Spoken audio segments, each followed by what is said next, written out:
In this video, I want to share how to start a fashion business. I'd like to also share how I started my fashion business, as well as the do's and the don'ts on how to start that particular business.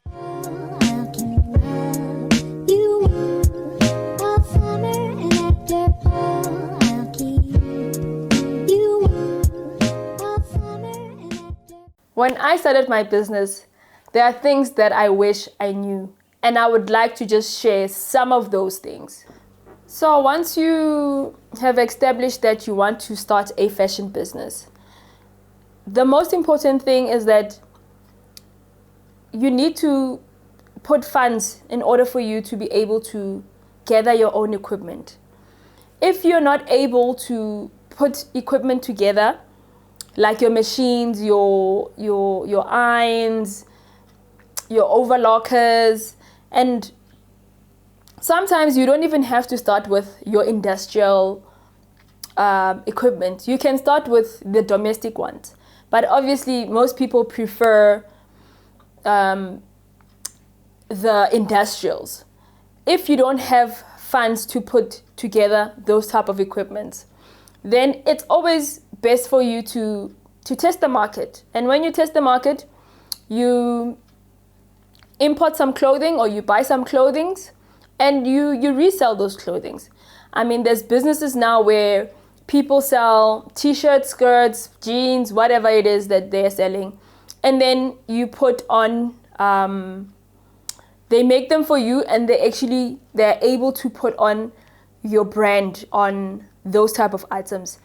So if you don't have the enough money or the funding to start the business, you start that way. You start, where you are able to buy those items, and those items can be custom made for you, where your branding will be visible on those items. And that's how basically you can start. In 2014, I decided to start a fashion business. And at that time, obviously, I was doing research, looking up what type of business I was getting myself into.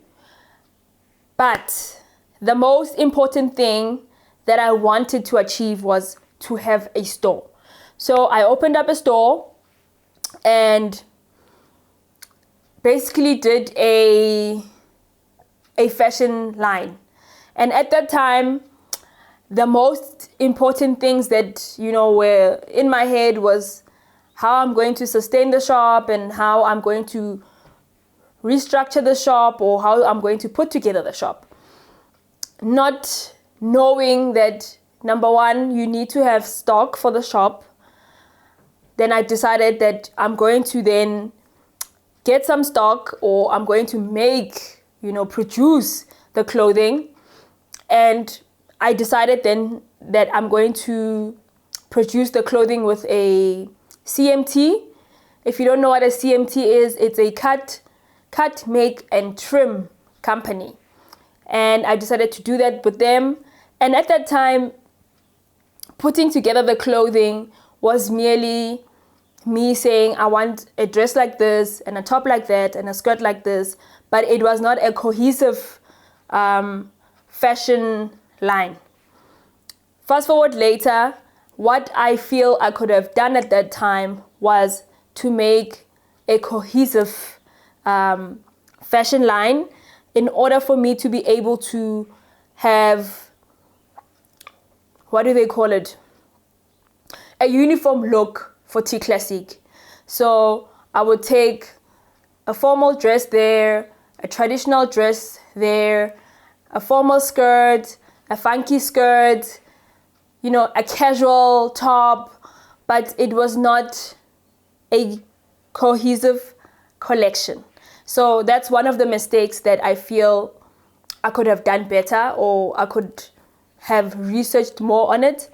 And when the store opened, we had the clothing in the store. People were interested, obviously, in different items. You can't cater for everyone. So this person would be interested in this, the other person would be interested in certain things. So today I'm going to just maybe talk about how when you start a fashion business, things that you actually need to focus on. The most important things are not the building. The building is not important. The important thing is for you to establish what type of clothing you are actually going to have. Who are you marketing this clothing to? Or who do you want to dress? Let me say, who do you want to dress? I think the most important thing, who do you want to dress? And the fashion, what type of fashion are you then going to focus on? So I feel the first thing that you need to focus on is what type of clothing are you going to then sell? Because fashion is broad, but ultimately, when you say I'm running a fashion business, it means you are selling something. You're selling a piece of clothing, a piece of art, a piece of something fashionable. But the most important thing, we are selling. So you need to then, first things first, what type of clothing are you then going to sell? Are you going to sell everyday clothing? Are you going to sell wedding gowns? Are you going to sell office wear? Are you going to sell streetwear? What are you going to focus on? Are you going to sell evening wear? So there's a market that you need to focus on. You can't sell all these items in one platform. Yes, it can happen, you can do it, but when you're starting out, that's where you need to focus, your first focus. Let's establish first, what is it that you're going to be selling? Which type of clothing are you selling? Now, let's say you've established what you want to sell. For example, now you want to sell shirts, for example. How are you going to make those shirts? Are you going to produce those shirts yourself? Are you then going to take your idea to the CMT, and are they then going to produce the items for you? Or are you then going to outsource and import the shirts? Number one, you need to think, if you do import the shirt, the quality, because quality is very important. If now you're going to import the clothing, you must realize that you don't know what the quality of those shirts are. And are they made out of pure cotton? Are they made out of linen? Are they made out of chiffon? Then you need to know the quality in order for you to be able to resell those shirts. Another thing, if you're going to reproduce those shirts, are you then going to do it yourself, or you're going to hire a seamstress to do it for you under your brand? And you must remember that seamstress needs to be paid as well. You also need to be paid. So that's another thing that you need to think about. If you're going to take those shirts to a CMT, you must also figure out which CMT you're going to take them to, because they're not all the same.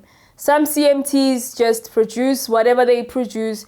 You bring them a sample and they will mess up the sample. So you need to be able to trust the CMT, or you need to do a background check on the CMT that you're going to use as well. Next point is space.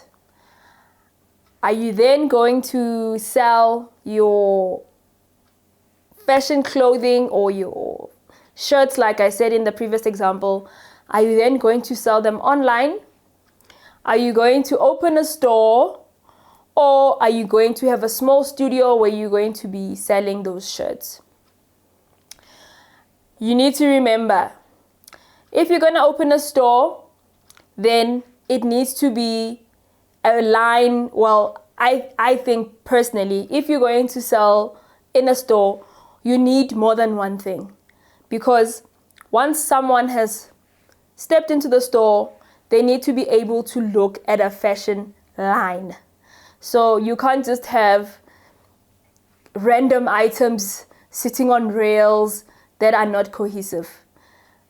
Personally, that's how I think you should put yourself out there as a brand. Another thing, if you're selling online, yes, online you can sell one shirt. And that one shirt can be a hit online. And people will Then go online, purchase the shirts, send off the shirts via courier services. Problem number one with online is that the person hasn't fitted the shirt. So your sizing needs to be accurate. If someone says I'm a size 34, it needs to be accurate in size. Number three, if then you're not selling online or you don't have a store and you have a small studio, are you then going to custom make those shirts? Are you then going to wait for a person to then come in an appointment and then take measurements of the item that you're selling, then make those shirts yourself? So those are the things that you also need to think about. So if you sell online, make sure that your sizes are accurate. If you're selling in a store, have more than one item that you're selling. You need to capture the audience while they are there, or the people that are your customers actually, while they are in the store. Number three, if you've got a studio space, then are you then going to custom make the shirt, for example, when the person is there? So those are the three things that you need to think about in terms of the space where you're selling your items. Once you've established what it is that you are selling, and you feel that whatever it is that you're selling or you've produced does not work, you can always switch. It's not the end all to say that I've established myself as a jean designer, so I can't sell the next thing.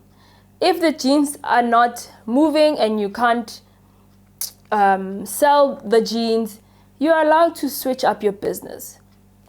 For example, go watch the video that I did on how I started my wedding business, because at some point I was selling suits, dresses, all those things. I was selling all those things. And I left all the ready-to-wear stuff to mainly focus on the wedding space. And now currently that's what I'm doing, and that's what's selling, and that's what I'm happy doing. So it doesn't mean that once you've established yourself as a shirt designer or as a jean designer or denim designer, whatever you want to call it, that you can't then switch up your business.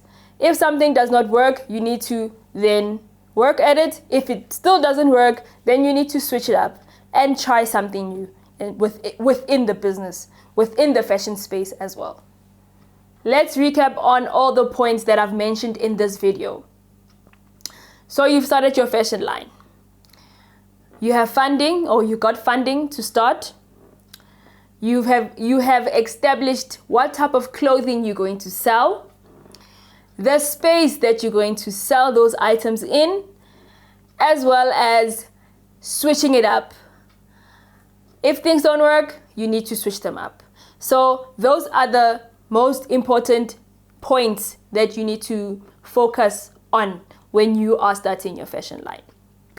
Just one more, or just the last tip or point that I have when you are starting your business.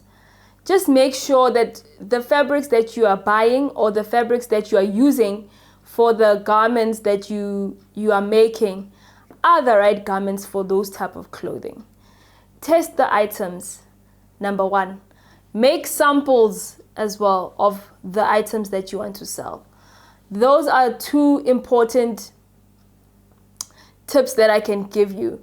Once you've established that business and then you've sewn 10 garments with horrible fabric that's running, then you know that you're in trouble. So it's important for you to test out the fabric and establish what type of fabric you will be using for a certain or a particular garment. I hope you've enjoyed this video. If you have, please give it a big thumbs up. Don't forget to subscribe to this channel. Click the subscribe button below as well as the bell next to it in order for you to receive notifications once I have uploaded a video. As well, please share this video.